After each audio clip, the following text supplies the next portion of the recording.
There we go. I think we got this about ready to roll.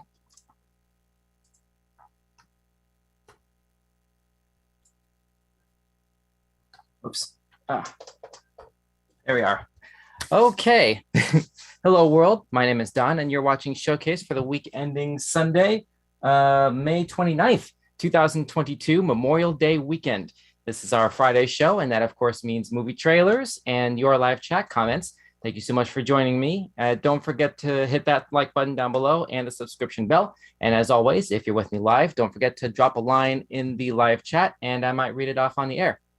So let's go ahead and dive right into this with basically something that was hot off the presses. I actually saw this pop off like right as I was doing final setup for this show tonight. We have a brand new trailer for a Star Wars game that I did not see coming, probably because I missed the announcement when EA was first talking about this. But anyway, this is a thing called Star Wars Jedi Survivor, which looks really interesting. Judging by the thumbnail, it looks like they're picking right off the heels of, I'm trying to remember, what was it, Jedi Fallen Order, I think was the last game that we saw this character in the thumbnail, the Cameron Monaghan character, it looks like. I think I'm remembering that name right. It's been a minute since I touched any of the Star Wars games, but anyway, let's go ahead and dive in. Here is Star Wars Jedi Survivor.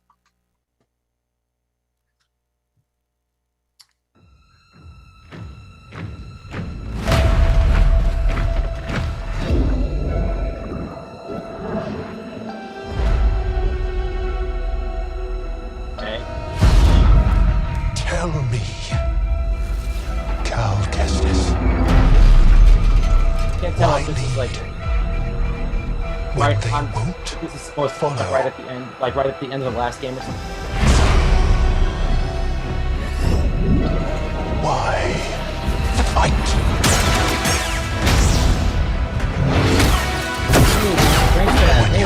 Thanks for watching. What is your next move, Jedi?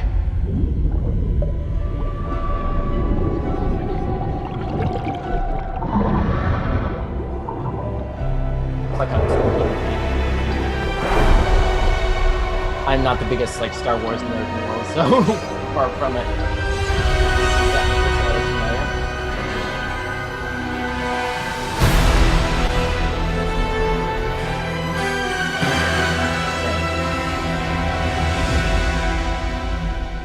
So it's going to be a minute. All right.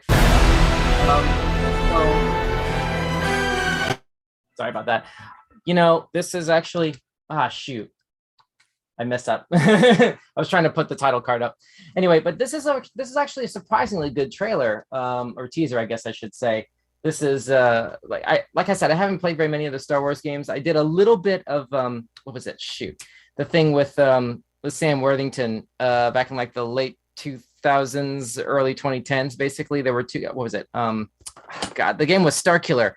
Oh my God, it's kill. It's gonna. Oh man, I'm gonna kick my own butt lately for like completely forgetting to get this thing right. But anyway, but my point is, I haven't done very much Star Wars in terms of video games, but this actually is like a really intriguing sort of teaser that actually makes me want to look up like what happened in the last games in the Fallen Order series. I think it was, if I remember right, there was I think there was only one in that franchise as well, or what's now beginning to be a franchise here. There's some clear continuity here. They brought back the Cameron Monaghan character from the last game, so that's always good to see. Like there's actual like consistency and continuity across entries in the franchise, especially one that diverges into as many different directions as Star Wars can. It's practically like Marvel at this point, especially when you factor in Disney Plus. But anyway, that looked cool. I'll give that a thumbs up for tonight. Let's go ahead and move on to the next item on the docket. Next item on the list is Modern Warfare 2. This is the second entry in the re-released Modern Warfare franchise from Activision, which is now, as some of you may already know, a wholly owned subsidiary of Microsoft, with a bunch of near and long-term ramifications of that acquisition that have yet to be fully made clear to the general gaming public. But fingers crossed that we'll get hounded by egregious amounts of microtransactions, a little bit less than what Activision has been known for doing. although not really to the same extreme as Electronic Arts, though, which is why I wanted to put that right next to Star Wars, because that's Battlefront 2 was a big controversy for Electronic Arts with microtransactions like that. Anyway, so let's go ahead and take a look at this. This is the official release date and artwork reveal, I guess, that came out earlier this week for Call of Duty Modern Warfare 2. Tapped into a surveillance drone. Eyes on. Rog. Mm-hmm.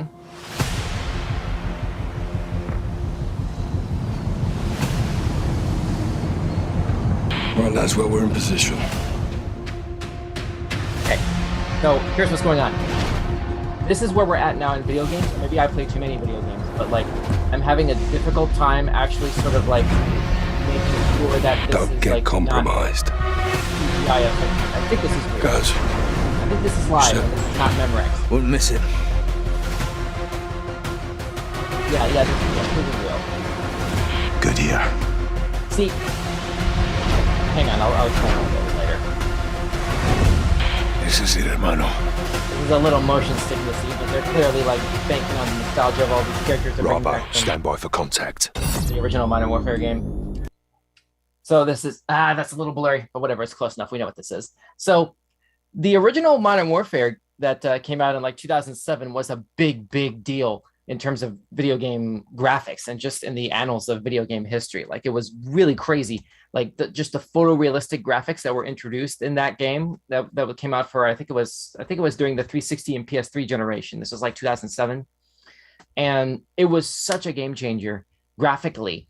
I mean, it was almost like a prototype of the kind of graphics that we have now, like a really crude prototype, but it was still like profoundly good. It was bleeding edge graphics. And, you know, the other entries in the Modern Warfare franchise, like they kind of like, they you can make arguments for the quality of gameplay as far as the campaign is concerned, especially Modern Warfare 2. But like the especially when you factor in how far in terms of longevity this franchise has kind of gone, you know, it's really kind of like they really can't do anything else with Call of Duty except basically remaster old games that came out like 10 years ago, you know, and it's kind of sad because what's being done with Call of Duty right now is just like a case study for the death of creativity and originality, basically. Because Call of Duty right now boils down to Warzone or Modern Warfare or the Black Ops franchise. That's basically about it. You can make an argument for mobile being its own thing. You can make an argument for, I'm trying to remember the other thing. I mean, Advanced Warfare was pretty much its own thing. Ghost, thankfully, was its own thing. But Modern Warfare in particular was like, it was a benchmark moment for first-person shooters in general. And, you know, I'm intrigued to see what they have coming into this, but hopefully they're able to really sort of like make this game, I almost said movie, make Modern Warfare 2 the same level of quality that we got with the Modern Warfare 1 remake on current gen consoles, because that was a good game. But anyway, let's go ahead and move on. Thumbs up for Modern Warfare 2. And thanks so much for tuning in with me live right now. Don't forget to drop a comment in the live chat and drop a little like and hit the notification bell if you're here live. And I might read off your comment on the air. And we're also streaming live on Instagram as well at Weekend Showcase if you happen to prefer that version as well. But that's only while we're live. Unfortunately, we don't have like the backup system for archiving the Instagram version of that. But that's why we have YouTube. So there you go. Anyway, so let's move on. We're going right through these trailers here. This is right from Marvel Entertainment, the second, if I'm not mistaken, full trailer for Love and Thunder, the fourth Thor movie. It's a little weird talking about the fourth entry in a Marvel franchise that is not like branded Avengers, you know, like how do we have Thor as the only, you know, original Avenger that actually got a fourth film? I mean, personally, I would have liked to see the journey that Steve Rogers went on at the end of Endgame, you know, returning the stones and everything. Basically, we never got to see that. That would have made for an interesting fourth film. I'm sure there's plenty of fandom and fan fiction out there to cover that, but I don't know. Apparently, we're just getting this instead, which I'm not complaining, to be clear. And so let's go ahead and take a look. Here's the second trailer for Thor: Love and Thunder. Kids, get your popcorn now. Let me tell you the story of the space Viking, Thor Odinson. He was no ordinary man. He was a god. After saving planet Earth for the 500th time, Thor set off on a new journey. Well, he got in shape. He went from dad bod to god bod. And after all that, Mjolnir. he reclaimed his title. Oh, the that's one so and mean. only That's so Thor. petty. Basically just yanked it out from Oh, him. spoke too soon. Yeah, I know that's the rest of the Jane? scene, but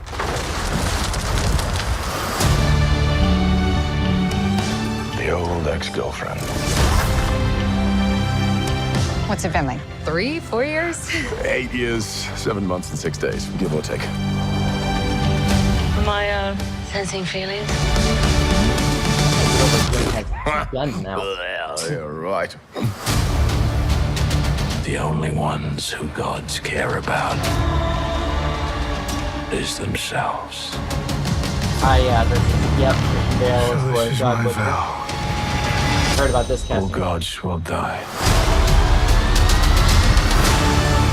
I can still hear, when I hear him talk, I was going to say still that was hear very, Batman. very I don't impressive know what why. you did back there. I still hear Bruce He's just Wayne. my first bad guy. Never forget your first.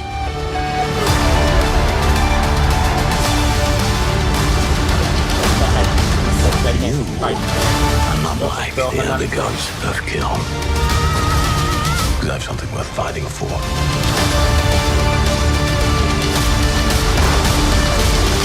Yeah, Jane got one hell of a- Let's see who you are. And take off your disguise. Yeah, yep. And flick. Oh, You flick too hard, damn it! Should we help him? And eventually, grape. Naturally. Okay. Wow. Yeah, there's a lot to unpack here. We finally got our first clear look at Gore the God Butcher, the Christian Bale character. First clear look at well, from the front anyway, of Russell Crowe as Zeus. We got a little bit more action with Jane 2.0 here, rocking the newly repaired Mjolnir, which, I mean, I don't know how in the world they're going to explain or justify that. I mean, that thing was left shattered in pieces in the middle of that field, right? In Ragnarok, I think. Like, how are they going to explain, like, getting that back to, like, wherever Jane has been, basically? You know, I mean, I'm surprised, frankly, that they didn't inadvertently sort of write themselves into a corner when making Ragnarok, like by having the pieces of Mjolnir just literally turned into dust after it was shattered. Like, how do you get around that? And then fast forward to this movie, and if you look closely on Mjolnir, you can see like little cracks and the fragments, the imperfections in the hammer now because it's been reassembled. It's like, how could you do that if it was just all dust? There's a lot of weird questions in terms of, I guess, story logic that are going to have to be answered here, but it's going to be an interesting watch, especially once again with Taika Waititi at the helm here. You heard him as Korg, that doing the whole narration in the beginning here. Like that guy's movies are always interesting and always funny, always engaging and fun and interesting to watch. And really what he did with Ragnarok was incredible. Like nothing short of like groundbreaking, quite frankly, in terms of like just basically helping a franchise do a complete and total tonal 180, you know, because Thor was not zany road comedy, basically, not even by the most generous stretch of the imagination for those first two films. And yeah, this is apparently going in a significantly different direction here for Love and Thunder. We will see how that plays out when that movie comes out on June 8th. So there we go. Let's go ahead and move on. Thumbs up to Ragnarok, by the way. Oh, sorry. Yeah, retroactively, thumbs up to Ragnarok, but also thumbs up to Love and Thunder when that drops as well on June the 8th. So let's go ahead, or July 8th. My goodness, geez. Sleep deprivation. It's been a long week. Sorry. July 8th, Love and Thunder. Thumbs up. Okay, moving on. Let's go ahead and take a look at some Nintendo. We have some more video game trailers here. We got a double shot back-to-back here. This is Mario Strikers Battle League. This is a really big one that came out this week. It's been making a lot of waves on social media over the last few days. Mario Strikers is considered one of the better Mario sports games. I mean, there's a lot of different ones now. You have, obviously, Mario Kart. I'm pretty sure it's the biggest one. There's Mario Golf, Mario Tennis, Mario Badminton, Mario Synchronized Swimming, Mario Archery, Mario Long Jump, and of course Mario and Sonic at the Olympic Games. I don't know why we still don't have Mario NFL for some strange reason. And if I remember right, we had some sort of Mario baseball thing many years ago, but we still don't have Mario football, like American football, not like, outside of America. Yes, soccer is considered football. We just call it soccer. It's a weird little semantic thing that'll probably get fixed right after we get off of the imperial system and onto the metric system. But okay, we'll deal with that later. Anyway, enough prologue. Here's Mario Strikers Battle League.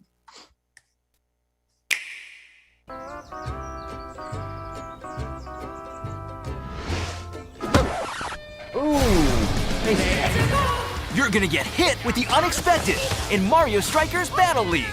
In this no-holds-barred, soccer-ish sport, chaos reigns supreme. Armor. So This prepare isn't to even do whatever it athletic gear takes to anymore. claim Armor. victory.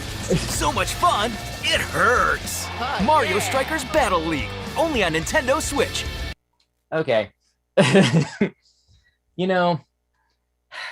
I can see, like, I'm not really a soccer person, but I can definitely see like soccer people, like who fans of this sport really getting in on this, especially like obviously the nostalgia factor of having Nintendo players be participating in it again. Like if I'm trying to remember if this is like the third or fourth Strikers game, but like it's always amusing to see like nostalgia being sort of like twisted around in all these different modern contexts, basically, especially as the technology for video games get better and better. The graphics improve. The functionality of control mechanics improve over time, and it seems that Battle League is no different. Like this definitely looks like another incredible Mario Strikers game. Basically, it's not my cup of tea.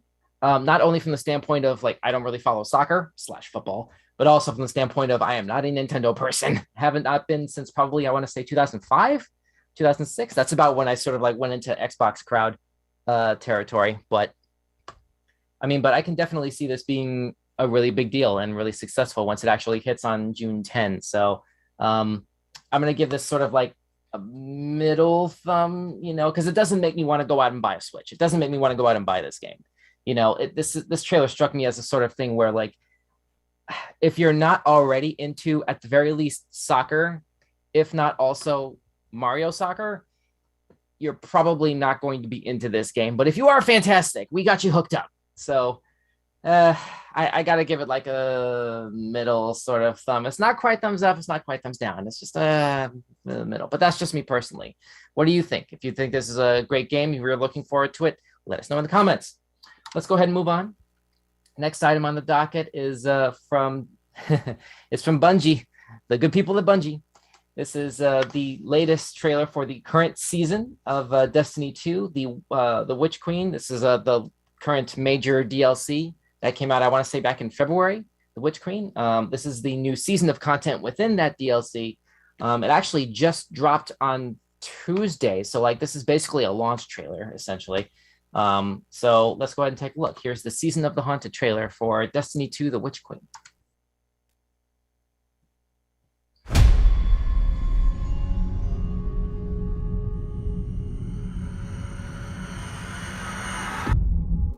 The lunar pyramid stirs to the Leviathan's call.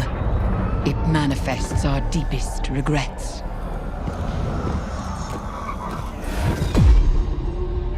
Where once we banished the nightmares, a new terror rouses them from their slumber. We will not cower in fear of nightmares. So bizarre seeing the We Leviathan will rise to meet fall the enemy and confront our darkest fears with open eyes.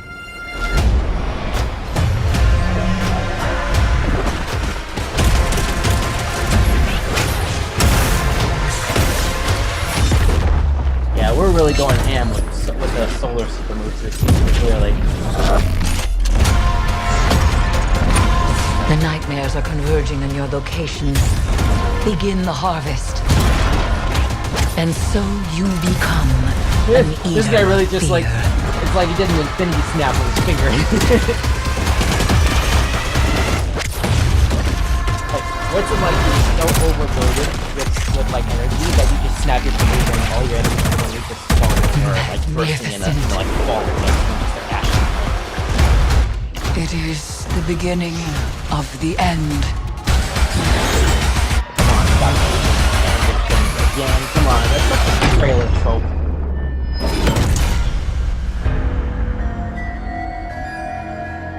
All right. So there you go. Yeah, it's came out this past Tuesday, May 24, and it's going for about 3 months, about 90 days until August 23rd. And I did bits and pieces of this content earlier in the week, and it still feels a little bizarre because the Leviathan is this big gigantic ship that's orbiting the moon, and it was one of those big areas of game content that was, we thought, permanently sort of put into what's called the DCV, the Destiny Content Vault, which is this thing that players can't access and that the developers at Bungie have been putting pieces of game content into. Hello, Instagram viewer. And they've been putting, Bungie has been putting pieces of game content into that just they don't have room for in the game, because Destiny 2 first came out back in 2014, I think it was. No, 2017, excuse me. Fall of 2017, and it was made on what is now a largely defunct video game engine. So, like, famously, the technology that runs Destiny, at least Destiny 2, it just can't handle all the DLC that's been coming out over the last 5 years now. 18, 19, 20, 22. Yeah, it'll be 5 years in this fall.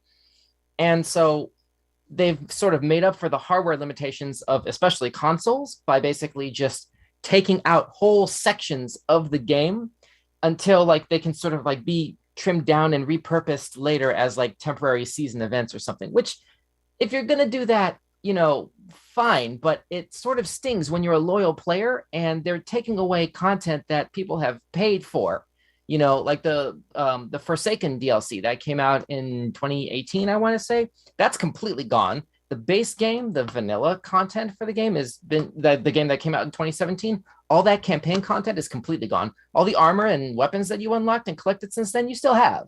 If you've like been vaulting everything and you have it in your collections or whatever, but players of this game can't access all of the content that they had in the beginning through no fault of their own, even if they bought it. And there's a lot of people who can make the argument for why that's horrible, far better and more eloquently than I can, but it still stings a little bit. But there is just a little bit of positive nostalgia being sort of like brought back from seeing Leviathan ship in that make a return in that trailer. So, I mean, just on principle, I'm sorry, I gotta give it a side thumb. I gotta give it a side thumb because it's like it still stings having content I paid for taken away, and then it's like, oh, hooray, here's my stuff back. It's like it stings that Bungie did that to us, and I gotta say that's making me a little teeny tiny bit biased there. So like I'll admit it. When I say this side thumb, I'll admit where that comes from. So there you go. Anyway, that's it for Destiny 2: The Witch Queen. Let's move on. This next trailer that we have here. And by the way, thanks so much for watching. Those of you on YouTube, don't forget to hit the like button and the subscription bell, and drop a comment down below, and I might incorporate it into the show, or bring up your little comments and stuff in the next show, maybe, if you have a suggestion for stuff that we can react to.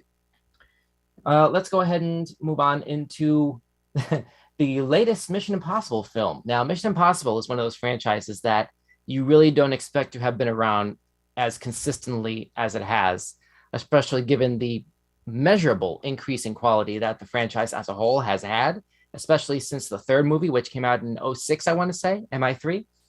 I mean, we don't talk about the second film very much, but the first film, that Brian De Palma film that came out in 2006, was like an amazing sort of framework upon which to set all of these other films that have come ever since.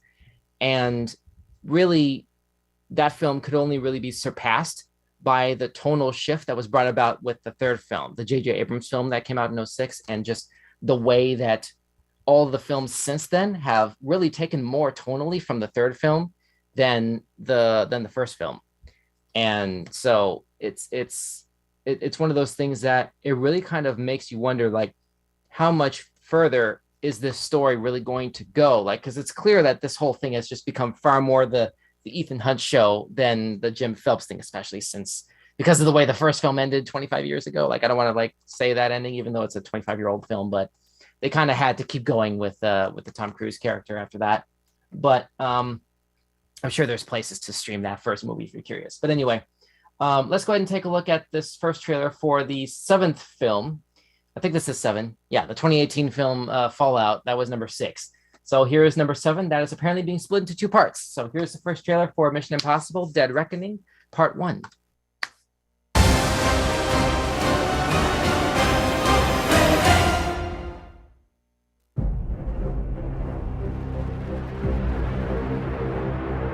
Has it already been 10 years this second? Yeah, actually, shoot. Ghost Protocol was like 2011, so yeah, there you go. Your days of fighting for the so-called greater good are over. Yeah, Kittredge from the first Mission Impossible from This is our 1996. chance to control the truth, the concepts of right and wrong for everyone for centuries to come. It looked like that guy walking down the hallway looked like Ensign Mount from that doesn't exist. Star Trek Never did. Strange New Worlds. You need to pick a side. A lot of other familiar faces in here so far. That guy looks familiar. I think he plays him.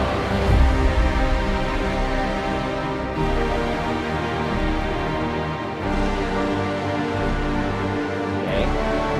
Crazy, intense, random, interspersed montage of exotic locations and crazy stunts.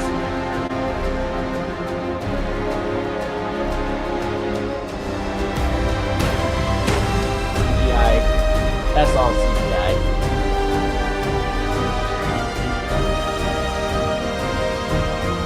I can't even tell. What kind of car is that?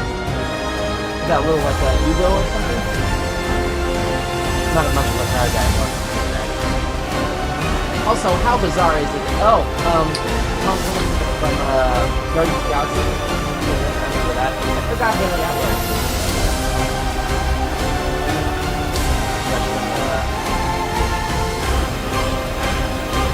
Is that If? I think I can say Marvel's What If. I don't want to say anymore about her role. Here we go. Title card. Naturally, just put it right there, right on the heels of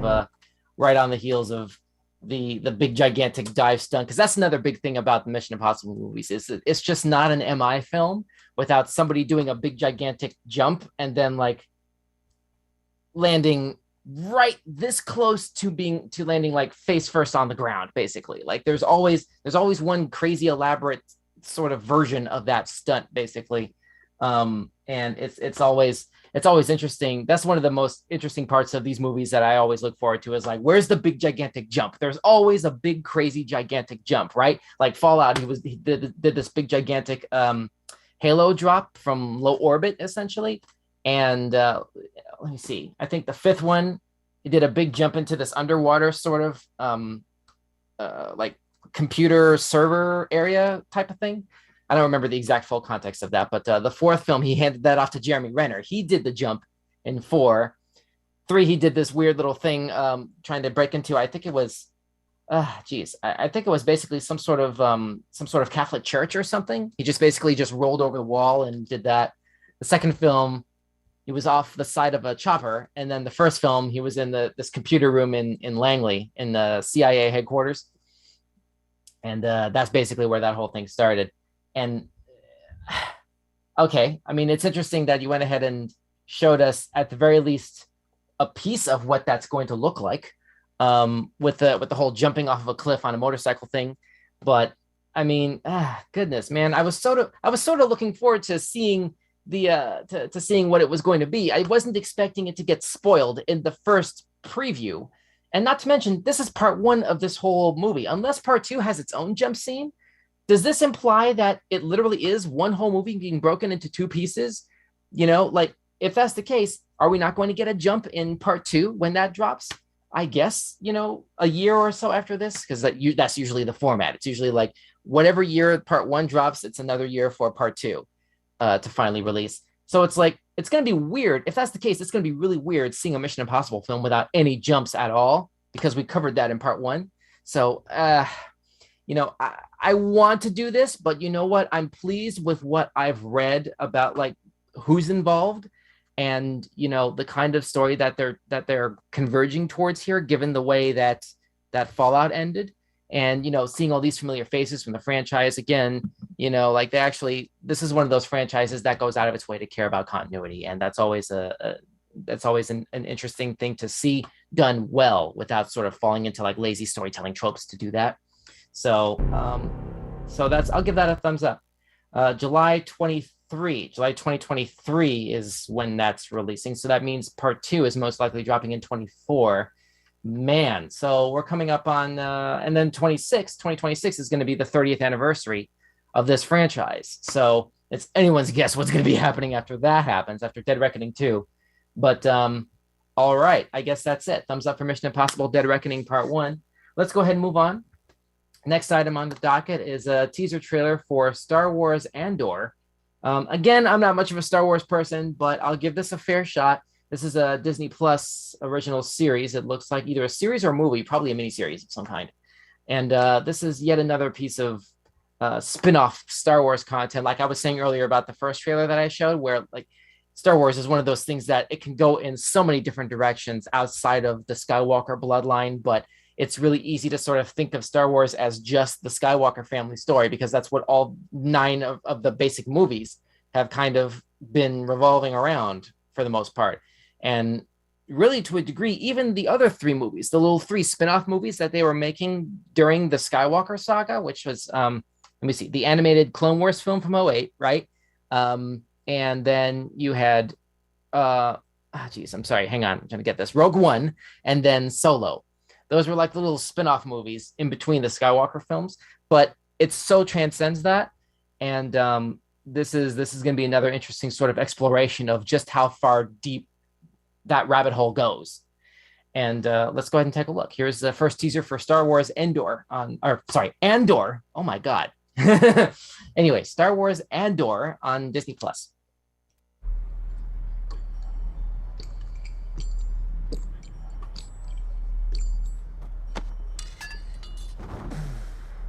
Okay.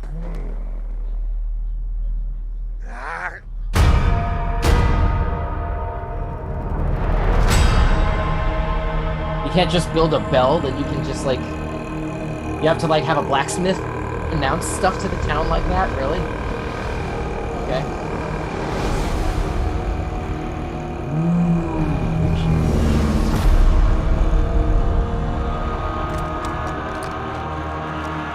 Go!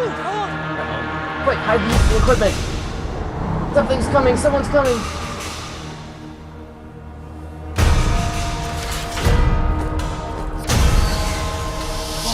Time. You don't have to go home, but you can't stay They're here. so proud of themselves. So fat and satisfied. Yes. They're everywhere. They're watching me now.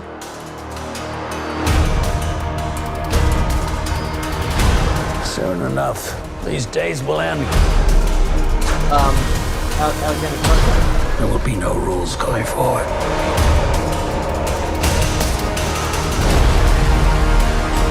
People are standing up.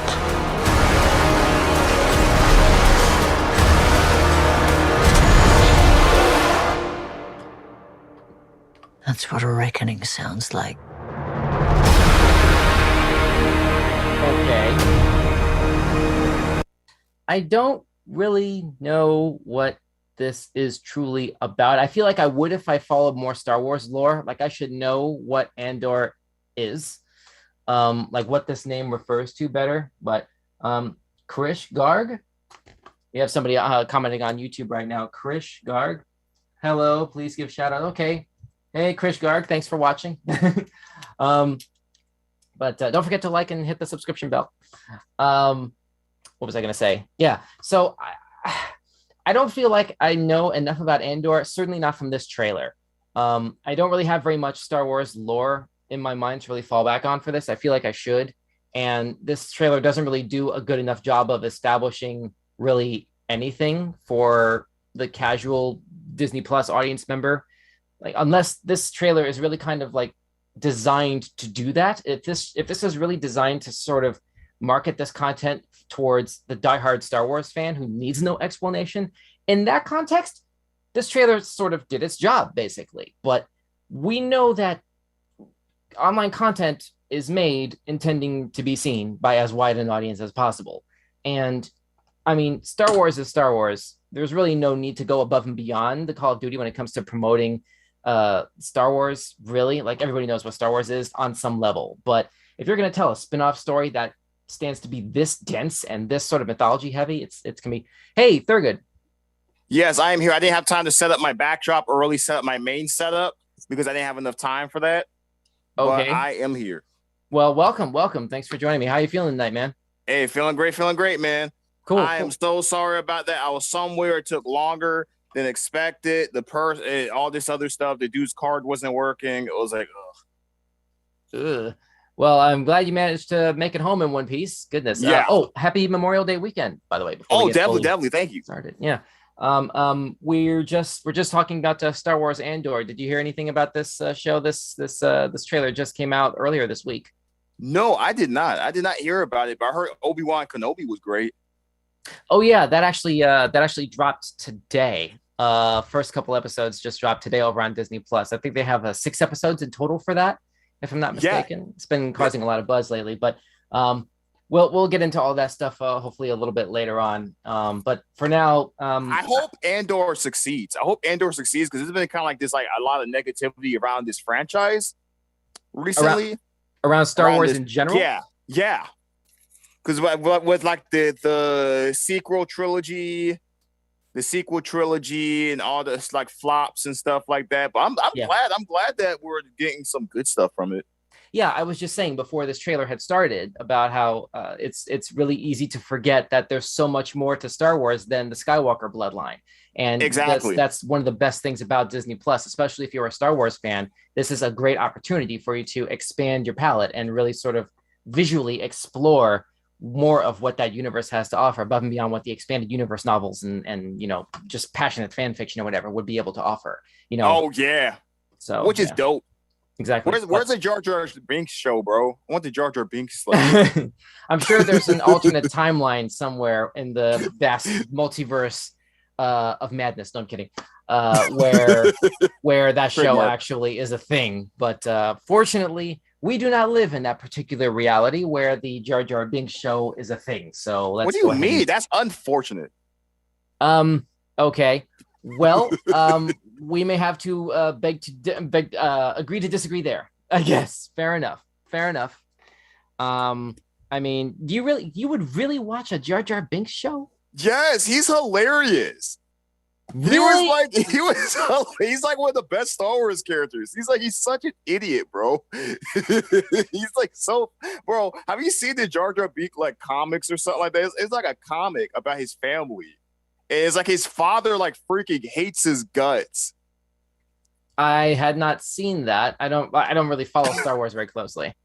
I don't, but I saw it on Twitter. Or whatever like that. Like the comics are just like they just seem so freaking funny. Because his dad would rather be dead than be his father. Wow, that's toxic. That's a special kind of toxic. Wow.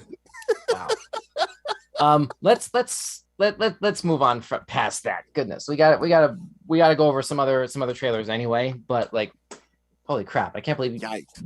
All right, fair enough. I guess there's a story in that. I guess for clearly there's an audience for that. I guess mainly a comic audience. But fair enough.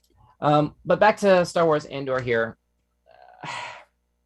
I was in the process of just giving it a thumbs down, basically, because like this doesn't do anything to make me want to really sort of like watch this, because there's no real framework for what this is really above and beyond the scenery and the stunts that they're doing here. There was really like no explanation for like casual viewers. So I can't relate to this at all. I gotta give that a thumbs down, basically. But it's I guess it's coming August 31st to Disney Plus for those of you Star Wars fans who are interested in the expanded content and want to check it out. So there you go, August 31st. Let's go ahead and move on. We have 4 trailers left, and then we got to shut this down. This is a thing from Netflix called The Gray Man. This is that Ryan Gosling project. Have you heard anything about this, Thurgood? I have not. I'm not a big Ryan Gosling fan. I don't hate him, but I'm not a big Ryan Gosling fan. Okay, so no Blade Runner 2042 for you then? Yeah, I've never seen that movie. I've heard of it, of course. Everybody's heard of that movie, but I've never seen it. Okay, fair enough. All right, well, let's not waste any time and let's just check this out then. Here's The Gray Man from Netflix. What do you know about the Sierra program? Reckless mystery men you guys send in when you can't officially send anyone else. The Gray Man. Lloyd. Get it? Because he's morally gray. That could be fun. The man's got some street cred. Yeah, Captain America. Or Ooh, that's a big name. Yep, there you go. Oh, I love when he goes.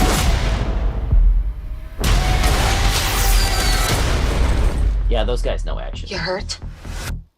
I mean, my ego's a little bruised. And have Something they really want. What's your gut? It's gonna be my funeral you're going to next. You want to make an omelet? You got to kill some people. I don't think that's how the saying goes. You must be Lloyd. What gave it away? The trash stash. It leans Lloyd. Easy.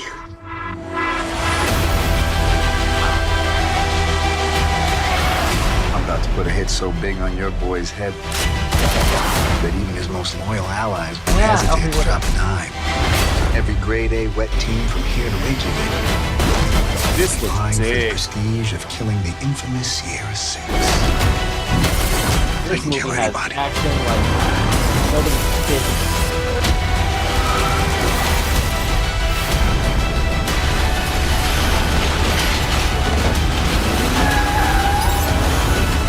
Okay, that Maybe just not looked right out of anybody. Fast and Furious. That's just like, you know when you see a stunt in a movie or a trailer or something that just goes so far over the line of implausibility that it's like, I can't possibly believe this.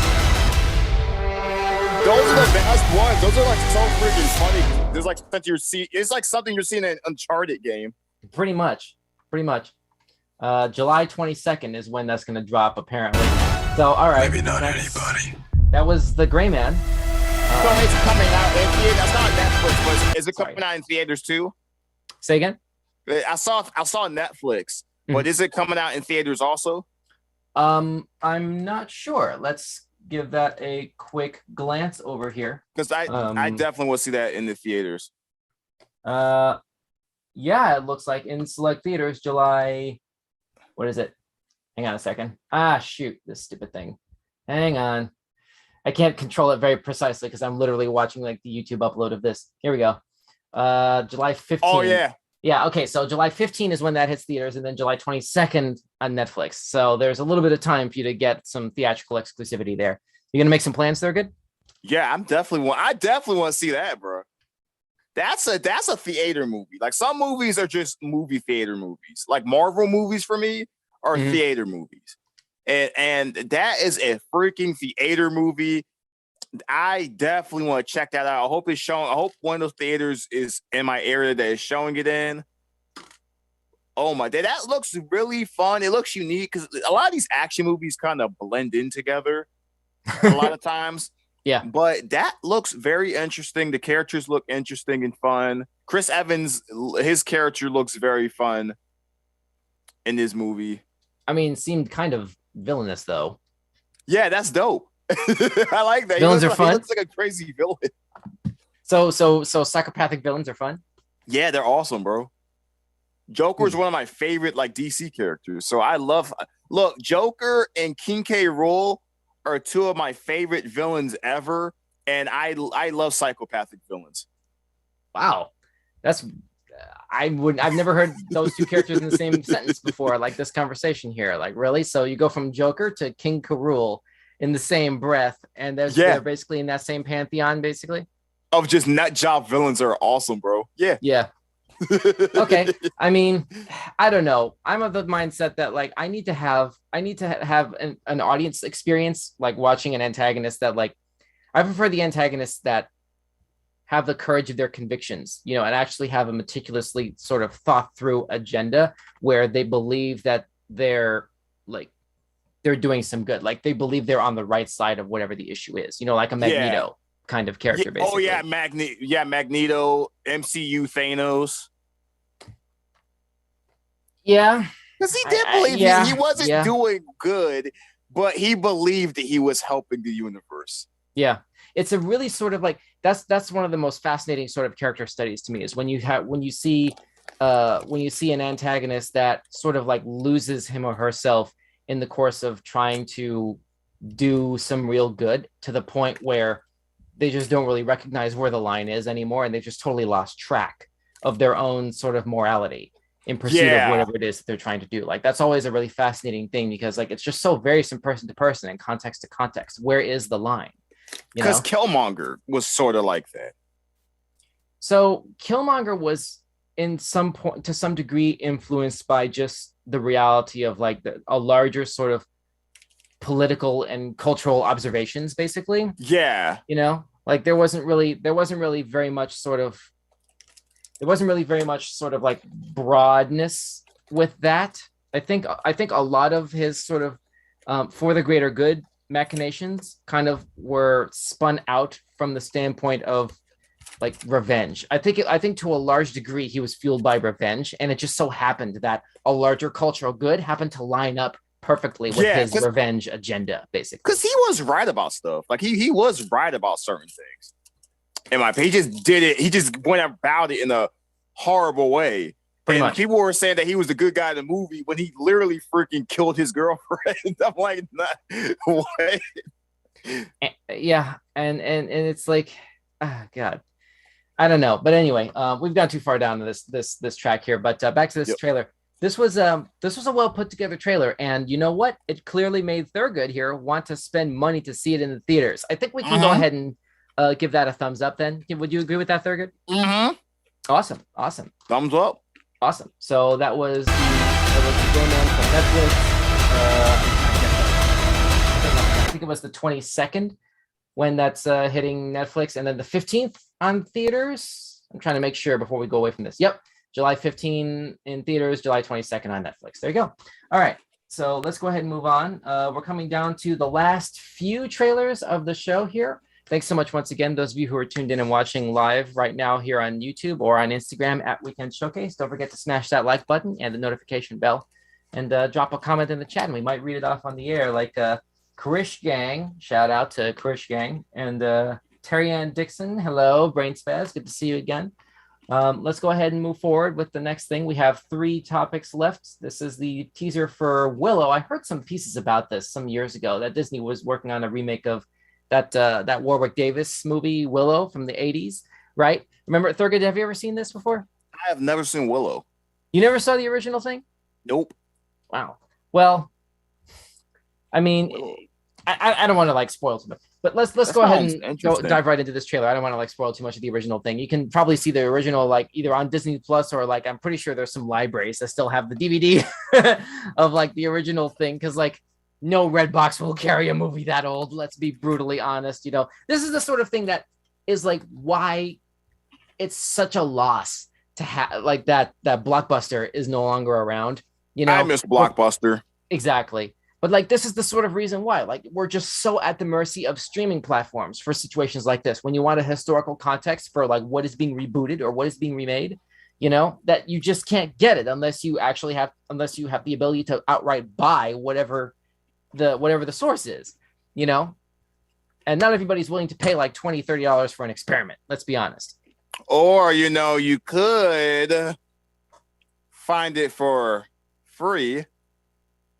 So, wink, wink. So I just want to take this moment to acknowledge, I know where you're going with that, and the opinions and perspectives discussed on this channel do not necessarily reflect that of Weekend Showcase. If you go to another friend's house, you could watch it for free if they bought it. I'm sorry, say again? You could find it for free if you went to a friend's house who had it. Oh, if you went to a friend's house. Yeah, sure. That's significantly less illegal than I had thought you were going to mention there. But okay, that's good. What were you thinking, Don? Were you thinking about ARG? Were you thinking about parrots? I have heard of some people unfortunately being more inclined than others to, let's just say, follow their nose. To certain bays that may or may not have been involved, and which we neither confirm nor deny the existence of. All right, never mind. We'll stop this. Yeah. All right. Here's the first official teaser for Willow on Disney Plus. Smith. There is a story of a child destined to be an empress. Never-ending story. And the unlikely No. hero who would protect her. Leprechaun. No, wrong movie. I know, wrong movie. Oh, that's a slur, bro. There is a balance between all things. Oh, come on. Light and shadow. No, Warwick Davis was in that movie, Leprechaun. And evil. Remember?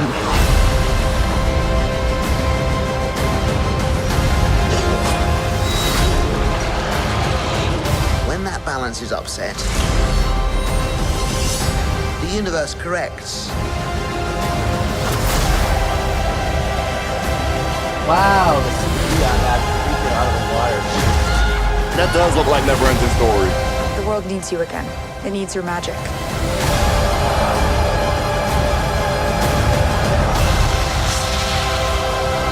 Into the unknown. Oh my goodness! I recognize somebody That's from where we must Falcon and Winter go. Soldier. I think it's the person on the far right in that last shot. That last ensemble. Wow. Yeah, that was oh goodness. I don't remember her On all name, 14 but counts she was of in dangerous Falcon and Winter driving. Soldier. Oh shoot. Hang on. Sorry. Mr. In Bean. Falcon and Winter Soldier, she was oh god. She was the lead super soldier type character basically for the One World group, right? One people, one world. Did you ever see Falcon and Winter Soldier? I haven't seen it yet. Oh my god! I'm It's like been out for a whole really year, behind. third grade. You're killing me. I've been like really behind on MCU. Okay. All right. We're gonna need to get you fully caught up there. But anyway, so that was Willow on Disney Plus. What's Thurgood? What did you think of that trailer? Honestly, it didn't really great. I'm not a big fantasy guy, to be real. Like I've never been like honestly, I personally hated like Lord of the Rings and stuff like that. Like I've never been a big fantasy guy, honestly. So it didn't really like catch my attention. Really? And then I don't have familiarity with the OG original. This would mean more to me if I was familiar with the original Willow, in which I'm not. Like I've never even heard of the OG original like Willow until today. Mm-hmm. Which Okay. is weird because I watch a lot of Disney videos, like YouTube videos about like Disney stuff. Like I'm familiar with like the obscure stuff, like the Black Cauldron and stuff like that. But I've never heard of Willow. That goes I've never back a ways. The Black Cauldron. Holy crap! Yeah. That was wow, a gorgeous I'm trying to looking remember. What was that? movie. Early '80s when that dropped? Yeah. That was like it was a huge flop for Disney. Yeah. But that was such a gorgeous movie, man. Mm. Yeah, but I think this would mean more to me if I was familiar with the original Willow. But to me personally, since this is my first time seeing Willow, it just looks like a fantasy movie to me. Like Well, I understand. It sounds like you're basically having but- the same reaction. It sounds like you're basically having the same reaction to this show that I had with Star Wars Andor. Basically, like it would be better received by you from your vantage point if you had a better frame of reference for understanding it. You know. Yeah. So that's fair. That's fair. You know, I saw bits and pieces of the original movie like when I was a kid. I haven't seen it once since. This is actually making me want to have to like go back in to rewatch because holy crap, like this is the production quality here is like amazing. Yeah, it looks and good. It looks good. Yeah.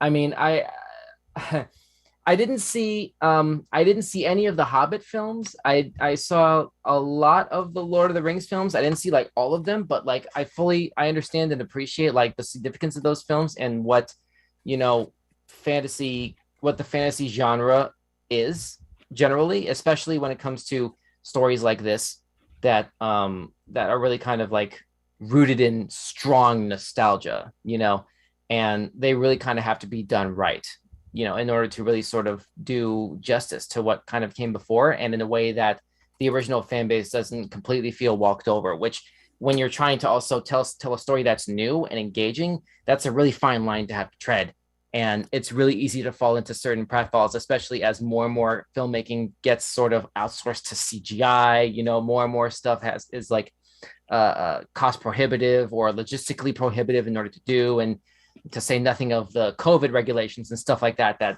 this and many other productions have had to do over the last couple of years. Obviously, you know, all of that being said, I actually really like this trailer, and like I will even forgive the minimal sort of information that I really gave about the story, like the kind of story that it's ultimately trying to tell here.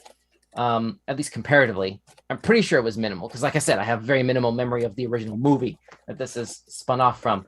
But this is Lucasfilm really kind of swinging for the fences here, I gotta say. I will give it a thumbs up so far. I will happily and immediately retract this thumbs up if this comes out on November 30th and it turns out to be terrible. I hope it's not. Yeah. But for now, this trailer did its job. I like this trailer. I'm going to give it a thumbs up for now. I will put my thumbs down. Thumbs down on it. Bad. Honestly, look, it looks nice. The set pieces and designs and outfits and stuff look dope. It's just that, like, I'm not a fantasy guy, honestly. Yeah. Unless it's Zelda. I'm not really a big fantasy guy, to be real. So, yeah, I didn't really tickle my fancy. So, before we move on to this last two, really quick question. How would you react to the hypothetical existence of a live-action Zelda adaptation? And do you think that would be better served as a series or a miniseries or a movie? That actually, there's a story about that. I'm not going to tell the whole story because it will be here forever. But that actually was a thing. There was a live action. There was a rumor that there was a live action Zelda show in the works, and that there was a Star Fox show in the works also. Not live action, but it was like a puppet like Star Fox show or something like that. It was supposed to be like a comedy. And Nintendo, for some reason, shot it down. They shot it down. I forgot why, but they shot. Probably because Star Fox shouldn't be done with puppets like that. Yeah, it's bizarre. I don't know why they would think Star Fox with puppets, because they did the Star Fox puppet thing at E3 one year for Nintendo. Like it was like they had like Star Fox puppets at E3 one time for like one direct. I don't remember that. What year was that? I think it was 2015. It was the year it was the year that they showed off. I believe it was 2015. It was the year when they showed off like Star Fox Zero. We probably have to find YouTube footage of that like later. Yeah, it was like a puppet. It was like puppet. It was Reggie Fils-Aimé, Shigeru Miyamoto, and Satoru Iwata. God bless your soul. And they like slowly started mutating and like transforming into Fox, Falco, and Peppy. But yeah, but honestly, I would love a live action Zelda show. Okay, well, I would actually watch it. Well, that would be. I'm actually I'm not surprised to hear you say that. I am surprised to hear you bring up the idea of Star Fox with puppets. That's going to take me a minute to sort of decompress from that, if I'm being honest. Yeah, it was like, was it a puppet show or it was some type of anime? I think it was a puppet show. It was supposed to be a comedy, and I just don't know how the heck that would work. Yeah, that whole idea has left me made me felt some kind of way. Get it? Felt, anyway. Oh, felt. There you go. Lame dad joke. Check. Okay, moving on. I barely made that work. Good grief, the grammar was atrocious. Moving on. All right, so this is the official trailer for something from Mr. Bean. No, I'm kidding. This is Mr. Bean. Yeah, man versus bee. Should be insect versus bean. Bean, bean. Because this is Rowan Atkinson here, clearly. But I don't know. Anyway, obviously this is a whole different thing. Or maybe it's not very obvious. I haven't seen this trailer yet. Let's take a look. Here's the first trailer for A Man vs. Bee, B-E-E, from Netflix. Oh, I thought it was on Bee. all 14 counts of dangerous driving, the destruction of priceless artwork, arson. Do you have anything to say before you're taken down? You see, there was this bee. I'll say this looks like a Trevor Mr. Bean from thing House so Sitters far. Deluxe. Hello, sweet pea. It's Dad here. I managed to get a job. It means that we can still go on holiday together. Dad, I'll call you back.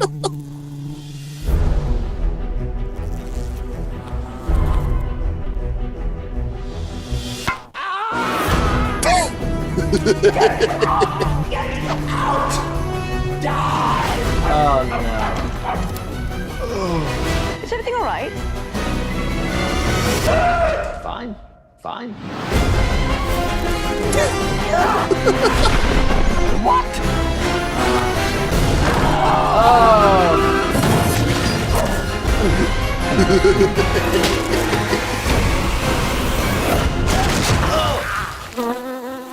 Where are you?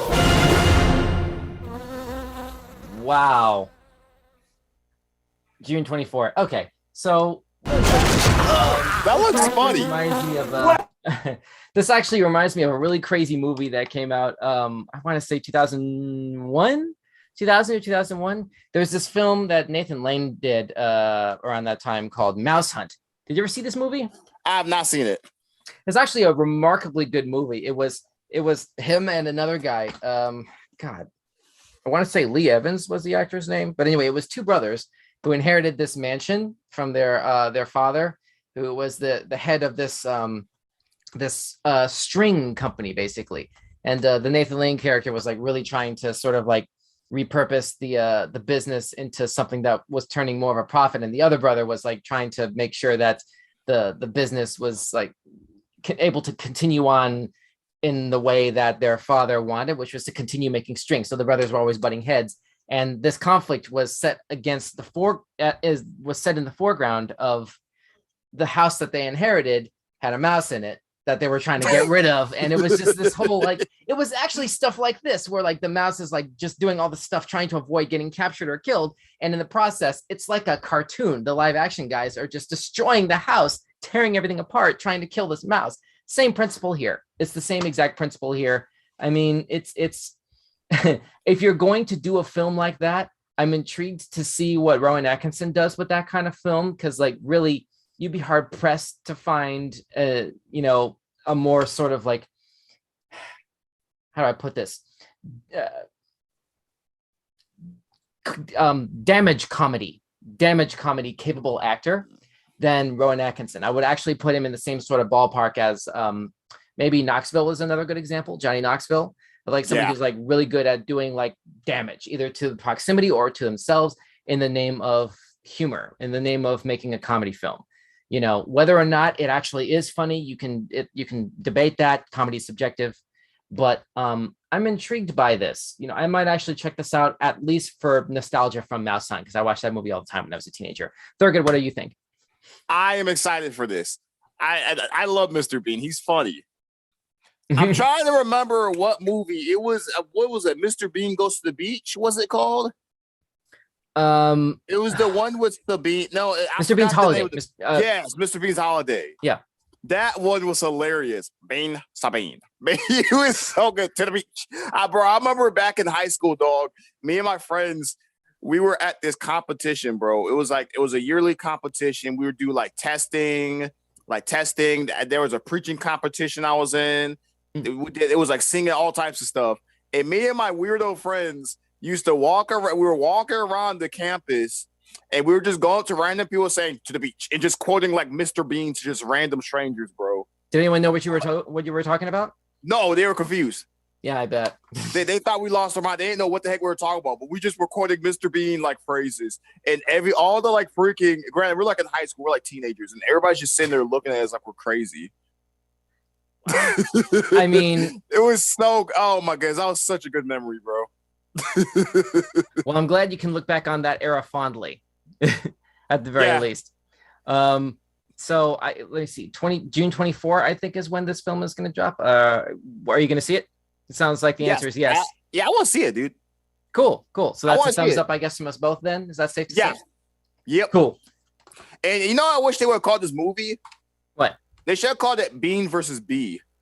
That would have been great, but I think they would have had to do some special licensing for that character. And also, Bean never talks. He never really talks. Oh, that's not a Mr. Bean movie. It's just Rowan Atkinson. Okay. That's not a Mr. Bean movie. So it's like they would have had to totally upend the entire film, in order to sort of accommodate that character. That wouldn't have really worked. So it looked like it should. My bad. I thought it was a Mr. Bean movie because that's all I see him as is Mr. Bean. See, now you're getting into a conversation about typecasting, which I understand. certain people I typecast, certain people I don't like. If it's like Idris Elba or like Will Smith or somebody like that, or Ryan Reynolds, I don't typecast them. But certain people, if I'm not really familiar with your other works, I will just subconsciously like typecast you. Like if it's like someone like Mark Ruffalo or somebody like that, or like somebody like that, you're either going to turn green or you're going to be in a romantic comedy. That's what exactly.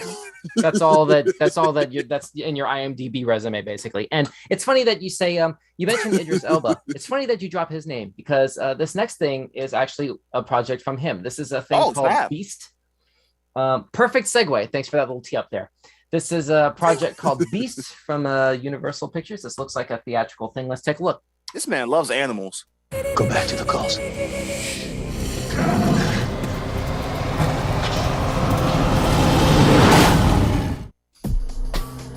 Hey, look out the window.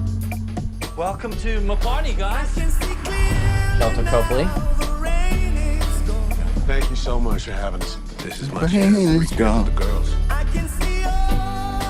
Did Mom shoot Susie? This little bump right here, that's you. I still miss her every day.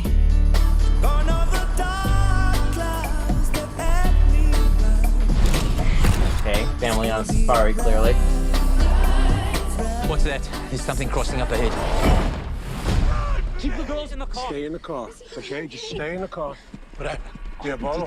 Okay, what's he saying? Diabolo means devil. Okay, what's the devil? I've never seen anything like this. Multiple. Okay, what's this beast that you're calling the devil? Yeah, waiting for it.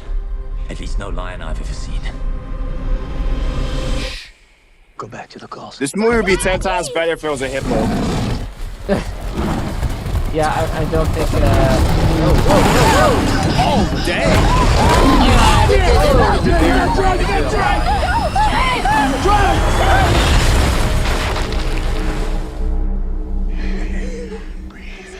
Breathe. Slow down.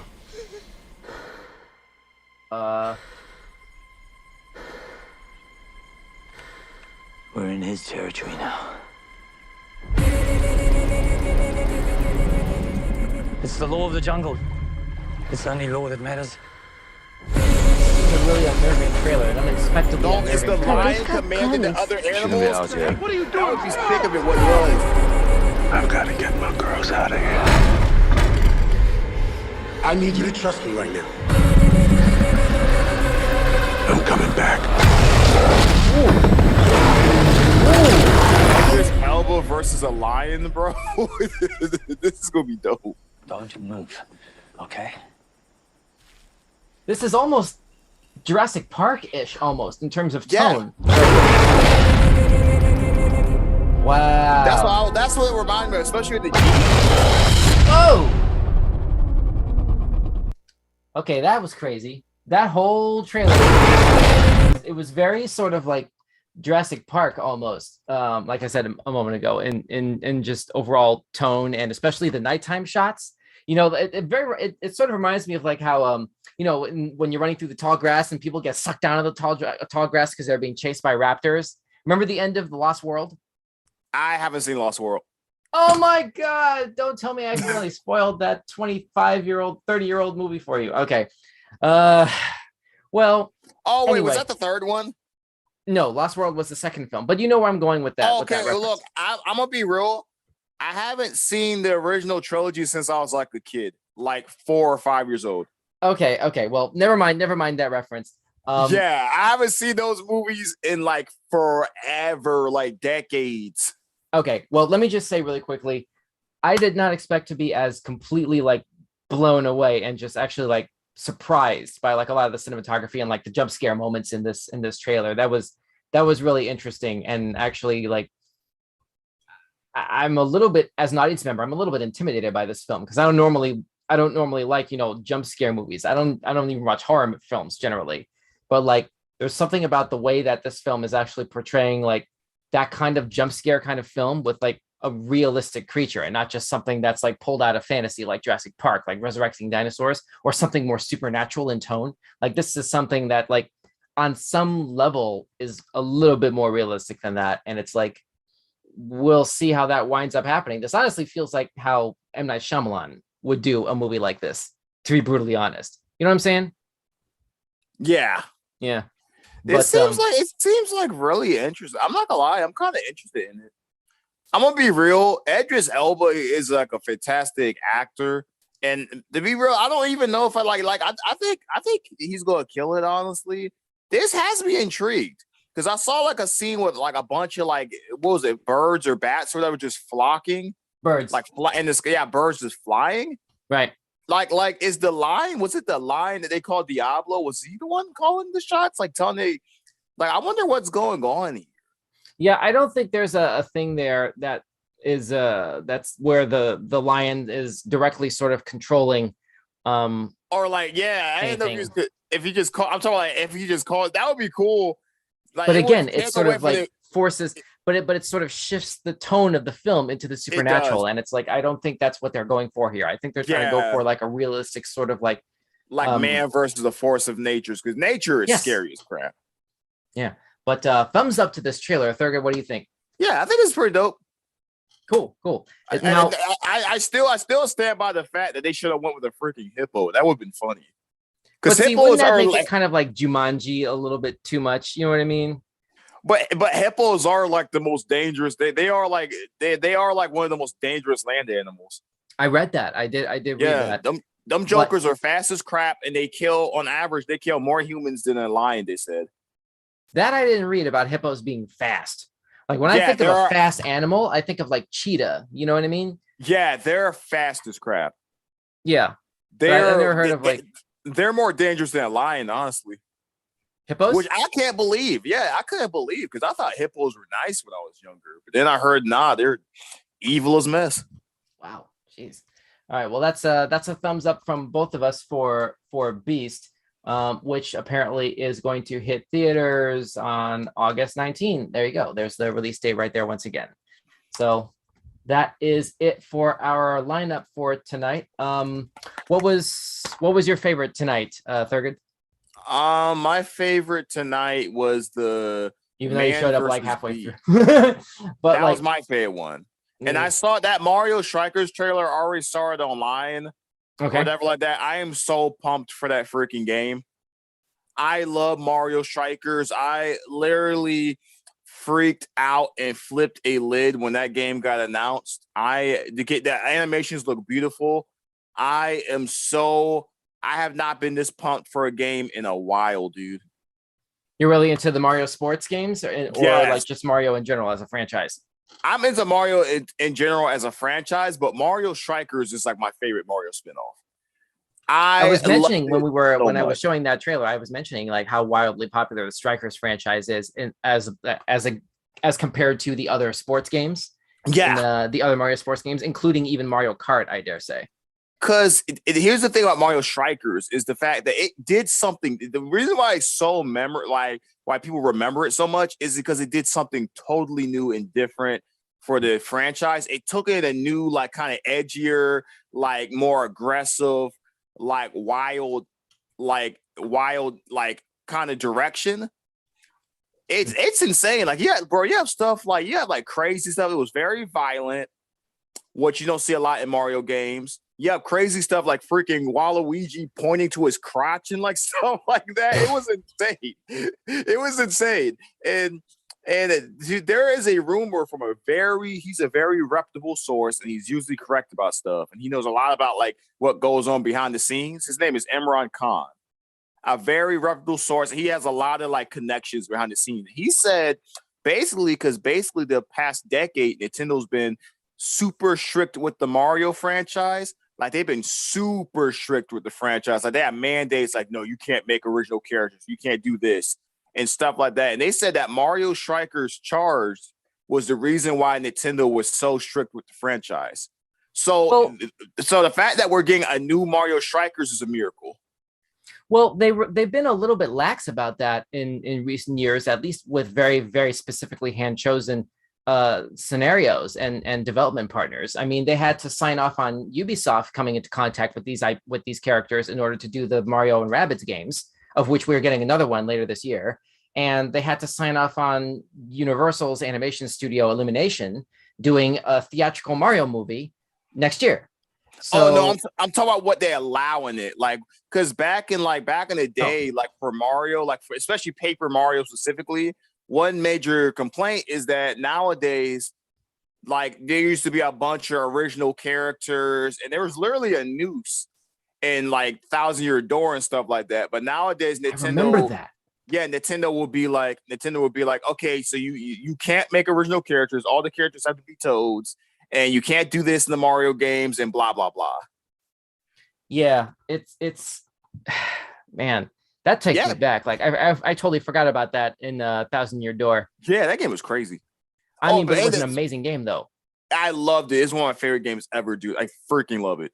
Yeah, because what you were talking about with the Universal, like with the Illumination movie, I'm shocked they allowed them to do that, because after the Super Mario Brothers movie bombed back in the day, Nintendo was like they kind of kept the franchise to their chest. They were like very protective of it. Yeah, 90, 91, I want to say, when that movie came out, and like even the actors didn't like it. Like Bob Hoskins was very, very against that movie in terms of just how horrible that was. Like I'm trying to remember. Directors. Oh my bad. Go ahead. The directors of that movie were mean, very egotistical, horrible. I felt sorry for the actors. Mm-hmm. There's a very good movie that I recommend all you. I mean, very good video by Matt McMuscles. It's called, I recommend you guys looking it up. It's Super Mario Brothers movie. It's a series called What Happened, when he takes different games and he looks at the troubled development of those different games and movies. And he made a video about the Super Mario Brothers movie that was very dope and awesome that I recommend. Okay. It goes through the history. Like they went through a lot. Like even like the set that they were filming the movie on, they even have an air conditioner in it. Wow. So I can't imagine doing long production days like that. Listen, No. do me a favor, Thurgood, after we wrap this, can you shoot me a link to that video, and I'll put it in the description for the audience to be able to check out.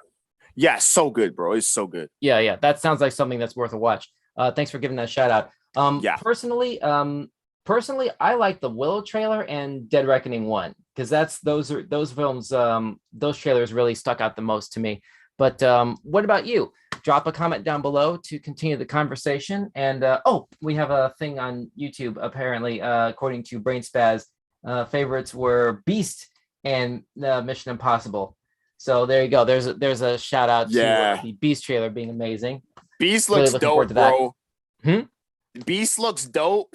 I know. Jeez. You can tell Idris Elba really likes animals, because he's either always playing an animal, like in Zootopia, or he's playing Knuckles or something like that, or he's playing in a movie about animals.